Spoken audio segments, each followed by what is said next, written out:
একদম সহজও না, আবার একদমও কঠিনও না। এমন একটি ভর্তা করে দেখাবো।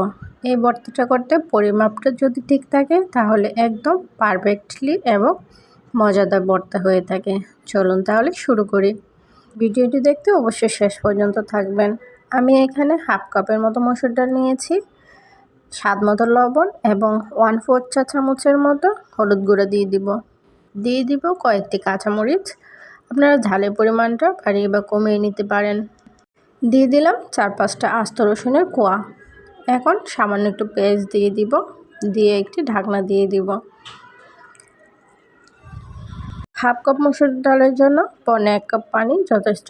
আর ছোলার জলটা অবশ্য কম দিয়ে রাখবেন, তাহলে একদম পারফেক্টলি সেদ্ধ হয়ে যাবে। এই ডালটা যদি পানি বেশি হয়ে যায় আপনার শুকাতেও সময় লাগবে এবং ডালের ভর্তাটা খেতেও মজা লাগবে না।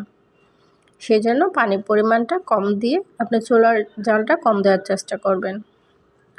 তো আমি প্রায় 5 মিনিটের মতো রান্না করে নিয়েছি।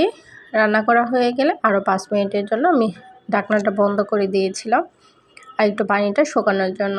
তো আমার পানিটা শুকানো হয়ে গিয়েছে, ডালটাও সেদ্ধ হয়ে গিয়েছে, নামিয়ে নিচ্ছি। আমি একটি পেস্ট বেরেস্তা করে নিয়েছি আর কিছু ধনিয়া পাতা। এখন ডালটা দিয়ে ভালো করে আমি মাখিয়ে নেব। তো এখনও যারা আমার চ্যানেলটি সাবস্ক্রাইব করেননি প্লিজ সাবস্ক্রাইব করে নিন। দেখুন আমার ডালটা একদম ঝরঝরে হয়েছে, একদম পারফেক্টলি সেদ্ধ হয়েছে। সেজন্য বলবো যে পানির পরিমাণটা অবশ্যই কম দেওয়ার চেষ্টা করবেন, তাহলে একদম পারফেক্টলি হয়ে যাবে। তো এখন ভালো করে মাখানো হয়ে গেলে আমি মাঝখানে দিয়ে দিব সামান্য পরিমাণ সরিষার তেল। আর আপনারা যদি এটা শুকনো মরিচ দিয়ে করতে চান তাহলে শুকনো মরিচ ভেজে ভর্তাটা মাখিয়ে নেবেন, কিন্তু আমার কাছে কাঁচা মরিচের ভর্তা খেতে অনেক বেশি ভালো লাগে। আপনারা একবার হলেও এই ভর্তাটি এভাবে করার চেষ্টা করবেন।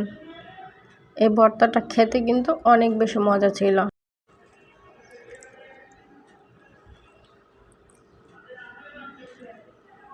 কিছুক্ষণ সময় নিয়ে আমি ভর্তাটা ভালো করে মাখিয়ে নিয়েছি। ভর্তাটা আমার মাখানো হয়ে গিয়েছে। এখন আমি দেখাচ্ছি কতটুকু সুন্দর হয়েছে।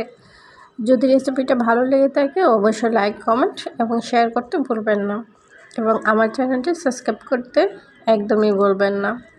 এবং নতুন সব ভিডিও পেতে অবশ্যই আমার সাথেই থাকবেন।